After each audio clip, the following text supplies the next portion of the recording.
আল্লাহ তাআলার যত ফেরেশতা আছে সমস্ত ফেরেশতা একসঙ্গে কান্না করে দিয়েছিল।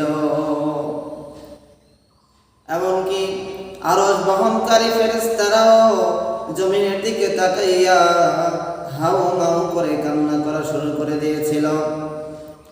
এমন ঘটনা ঘটে যায়, পরিবারের সকল সদস্যরা একসঙ্গে কান্না করে ফেলে। আবার এমনও ঘটনা ঘটে যায়, পুরা একটা গ্রামের মানুষ একসঙ্গে কান্না করে দেয়। আবার এমনও মর্মান্তিক ঘটনা ঘটে যায়, পুরা দেশের মানুষ একসঙ্গে চোখের পানি ফেলে। আবার এমন ঘটনা দেখা যায়, পুরা দেশের মানুষ শুধু নয়, সারা পৃথিবীর মানুষের চোখে পানি। মেরে মুহতারাম বন্ধু, আল্লাহ তাআলার যত ফেরেশতা সমস্ত ফেরেশতা একসঙ্গে কান্না করে দিয়েছিল দুইবার। প্রথমবার যখন রাসূলুল্লাহ সাল্লাল্লাহু আলাইহি ওয়াসাল্লাম ইসলামের দাওয়াত নিয়ে, কালেমার দাওয়াত নিয়ে মক্কা থেকে সুদূর তায়েফের জমিনে গিয়েছিলেন। রাসূল কারীম সাল্লাল্লাহু আলাইহি ওয়াসাল্লাম তার পালক পুত্র যায়েদ রাদিয়াল্লাহু আনহুকে নিয়া কালেমার দাওয়াত দেওয়ার জন্য, ইসলামের দাওয়াত দেওয়ার জন্য তায়েফের জমিনে চলে গেলেন। তায়েফের জমিনে গিয়ে রাসূল কারীম সাল্লাল্লাহু আলাইহি ওয়াসাল্লাম মানুষদেরকে ডাক দিয়ে বললেন, ইয়া আইয়ুহান নাস কুলু লা ইলাহা ইল্লাল্লাহ তুফলিহুন। আও দুনিয়ার মানুষেরা, বলো লা ইলাহা ইল্লাল্লাহ, তাহলে তোমরা সফলকাম হবে।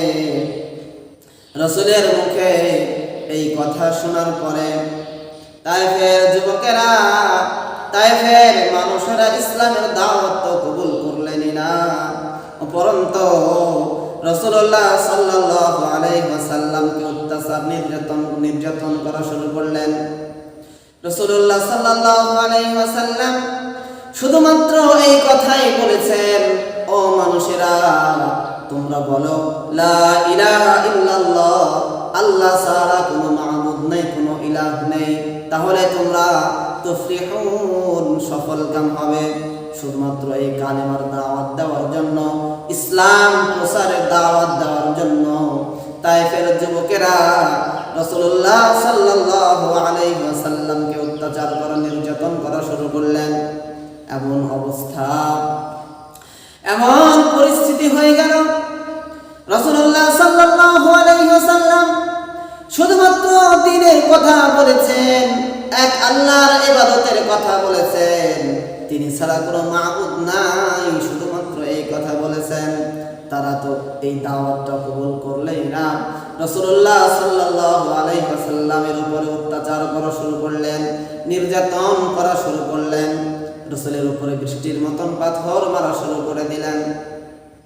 মুহতারাম হাজিরিন, রাসূলুল্লাহ সাল্লাল্লাহু আলাইহি ওয়াসাল্লামের শরীর মুবারকে বৃষ্টির মতন পাথর মারা শুরু করলো।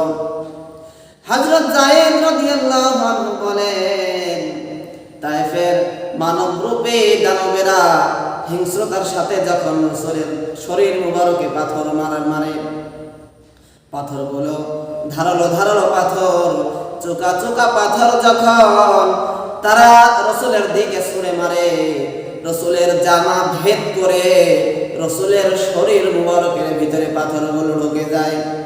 হযরত যায়েদ রাদিয়াল্লাহু আনহু বলেন, আমি যখন রাসূলের শরীর মুবারক থেকে আঙ্গুলি দিয়া পাথরগুলো যখন সরাই, যেখান থেকে আঙ্গুলি দিয়া পাথরগুলো সরাই, ওইখান থেকে এই ফিনকি দিয়ে রক্ত বের হওয়া শুরু হয়ে যায়। মুহতারাম হাজিরিন, এমন পরিস্থিতি, রাসূলের উপরে এমন অত্যাচার করা হচ্ছে, এত কষ্ট দেওয়া হচ্ছে, রাসূল তায়েফের জমিনে বেহুশ হয়ে পড়ে গেল। তায়েফের যুবকেরা, মানবরূপী দানবেরা ওই বেহুশ পয়গম্বরকে উঠাইয়া আবার পাথর মারে। রাসূল একবার নয় দুইবার নয়, তায়েফের জমিনে তিনবার রাসূল বেহুশ হয়ে পড়ে গেছেন। রাসূল শেষবার রাসূলুল্লাহ সাল্লাল্লাহু আলাইহি ওয়াসাল্লামকে যখন এত আঘাত করা হচ্ছে, এত নির্যাতন করা হচ্ছে, রাসূল কারীম সাল্লাল্লাহু আলাইহি ওয়াসাল্লাম আল্লাহ তাআলার কাছে হাত তুলে বলে, ও মালিক, আপনি আমাকে কার কাছে ছেড়ে দিলেন আল্লাহ? রাসূলুল্লাহ সাল্লাল্লাহু আলাইহি ওয়াসাল্লামের এই কথা শোনার পরে রব্বুল আলামিন আল্লাহ তাআলা আর একটা সেকেন্ডও দেরি করলেন না। আল্লাহ পাক রব্বুল আলামিন জিবরাইল আমিনকে ডাক দিয়ে বলে, ও জিবরাইল যাও, একদল ফেরেশতাকে আল্লাহ পাক রব্বুল আলামিন পাঠিয়ে দিলেন। আল্লাহ বলেন, ও ফেরেশতারা, তোমরা এক্ষুনি দুনিয়ার জমিনে যাও, আমার হাবিবের কাছে যাও, আমার হাবিবের অনুমতি সাপেক্ষে এই তায়েফের যত মানুষ আছে সমস্ত মানুষকে নিশ্চিহ্ন করে দাও। হযরত জিবরাইল আলাইহিস সালাতু ওয়াস সালাম রাসূলুল্লাহ সাল্লাল্লাহু আলাইহি ওয়াসাল্লামের কাছে এসে ডাক দিয়ে বলে, ইয়া রাসূলুল্লাহ, ইয়া হাবিবাল্লাহ, এই যে তাকায় দেখেন একদল ফেরেশতা আমার সাথে, এই ফেরেশতাদের কাজ পাহাড় পরিচালনা করা, আপনি যদি অনুমতি দেন এই ফেরেশতারা তায়েফের দুই পার্শ্বের পাহাড় চাপা দিয়ে তায়েফবাসীদেরকে নিশ্চিহ্ন করে দিবে। রাসূলুল্লাহ সাল্লাল্লাহু আলাইহি ওয়াসাল্লাম বলেন, না,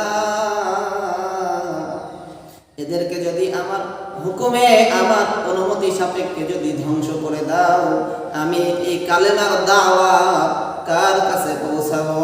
এদেরকে ধ্বংস করা যাবে না।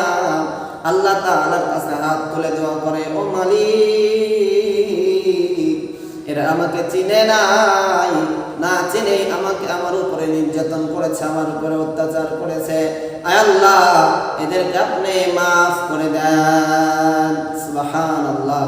সম্মানিত মুহতারাম হাজিরিন, রাসূলুল্লাহ সাল্লাল্লাহু আলাইহি ওয়াসাল্লাম যখন আল্লাহ তাআলার কাছে হাত তুলে দোয়া করতেছেন, আল্লাহ আপনি আমাকে কার কাছে ছেড়ে দিলেন আল্লাহ, এই কথা বলার সঙ্গে সঙ্গে আসমানের যত ফেরেশতা, সকল ফেরেশতা, জমিনের যত ফেরেশতা, সমস্ত ফেরেশতারা একসঙ্গে হাউ মাউ করে চিৎকার করে কান্না করা শুরু করে দিয়েছে। এমনকি আল্লাহ তাআলা আরশ বহনকারী ফেরেশতারা পর্যন্ত জমিনের দিকে তাকাইয়া হাউ মাউ করে কান্না করা শুরু করে দিয়েছে। সম্মানিত মুহতারাম হাজিরিন, রাসূলুল্লাহ সাল্লাল্লাহু আলাইহি ওয়াসাল্লাম এত কষ্ট সহ্য করার পরেও দিন থেকে, ধর্ম থেকে কিন্তু এক পা পিছু হাঁটেন নাই। রাসূলুল্লাহ সাল্লাল্লাহু আলাইহি ওয়াসাল্লাম কষ্ট করে, ত্যাগ স্বীকার করে এই ইসলামকে, এই দ্বীনকে প্রতিষ্ঠিত করেছেন।